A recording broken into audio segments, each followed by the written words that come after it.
Why, hello and welcome everybody.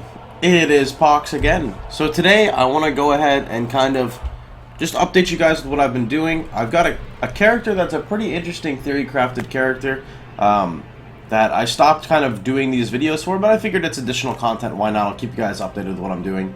And his name is Pohx Spin. He's going to be a Templar, which is ideally going to go into an Inquisitor, and it's going to be a very odd build, and I have absolutely no clue if it's going to work. So let me run you guys down with what it's going to use.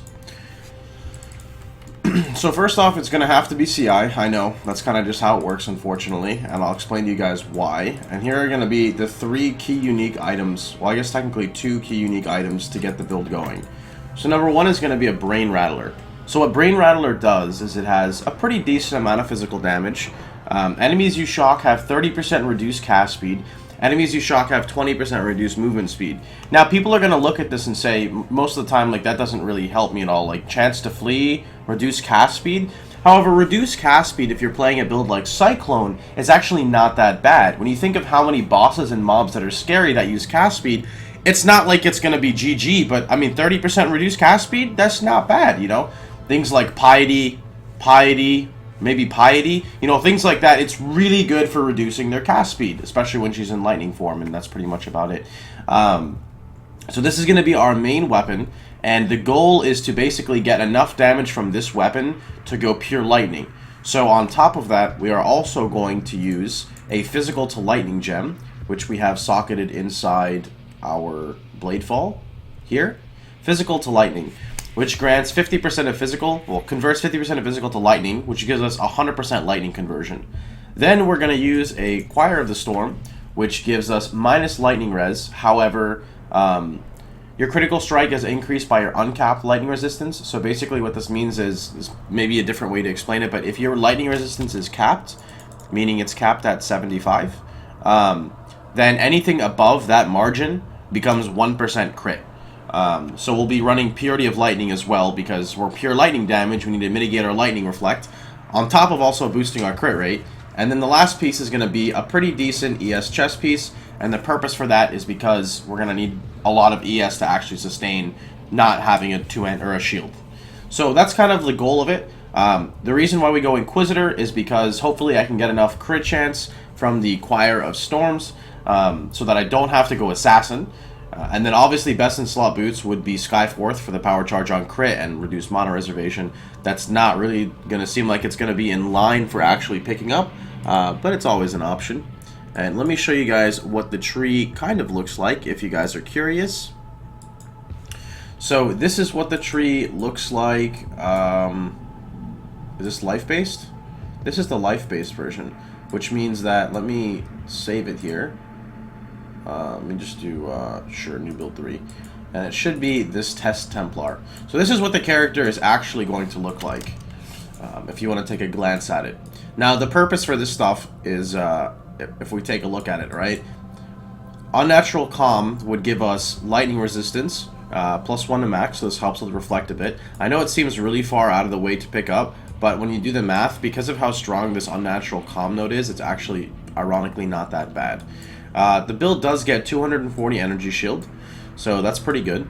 The one downside to this build, there's like one really big downside. Like, it's so big that like 99% of the people aren't going to play it because of this reason. Actually, nobody's going to play it because it's going to be shit anyway, but that's beside the point. Brain Rattler requires 212 strength. So you need to acquire 212 strength going from Templar to Witch to Shadow. So in my build, I get actually 153, which I don't know if you can see at the bottom there, but it's 153, I promise you. And that's by picking up the actual nodes on the tree. So that's going to be like the #1 hurdle. I don't think I can actually transition to this character until maybe like 70 or 80 as well. So that is another thing to take into consideration. One other thing that I thought was really cool is these aura effect nodes for like influence are actually really good because they affect my discipline, and they'll also affect my purity of lightning, which then grants me a little bit of crit chance. So I thought that was kind of cool. Yeah, that's pretty much going to be it for the design of this. It's just a theory crafted build. If you guys want to see how I'm leveling, I can kind of show you a little bit of how I'm leveling. It's not too bad.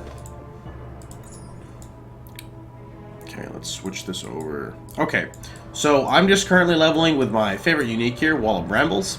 I've got Fizz the Lightning, Added Fire, Controlled Destruction, Blade Fall, Elemental Focus. As you can see from my tree, I really don't pick up too many damage nodes.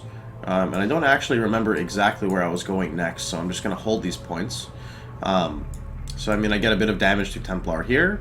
I get some cast speed, area, elemental, light of divinity, elemental overload, AoE. Maybe I do get a bit of damage, trickery, but it's not actually a blade fall build. But it still does okay. So let's show you guys a little example. And this is actually a build you could do in itself, is just elemental blade fall, which ironically is a very solid character. Let me switch. Talamoana, warrior. Be quiet. Nobody likes you. Come on, elemental overload. You can proc for me, buddy. Give me the procs. Give me the procs. But yeah, so this is going to be the character that that I'd like to play for the next maybe couple days. I might play my Blight guy here and there. I haven't played my Blight guy in like a couple days, actually. I miss him, and he makes me a lot of currency. And we still got to push to 100. He's about to be 98, so if I dedicate like a day, I can push him out 98, and that should get me back into like the little mojo. I just wanted to make a character that can efficiently run strands, so I can make use of all the strands that I've been getting. So hopefully this guy will take on the role of that since Mr. Boom Boom died. Although I do have a remake for Mr. Boom Boom, but I'm not going to make him just yet. I also still need to make my Fire Trapper as well, so there's a bunch of builds I still have on the horizon here that I need to make.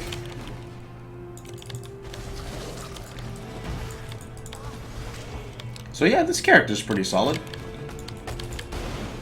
But anyway, I hope you guys enjoyed the video. If you did, feel free to drop a comment down below and or like, share, and subscribe. And remember, you can catch me streaming live every day at twitch.tv/Pohx.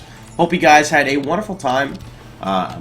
And I'll see you guys all tomorrow and or / on the live stream. Take care, everybody.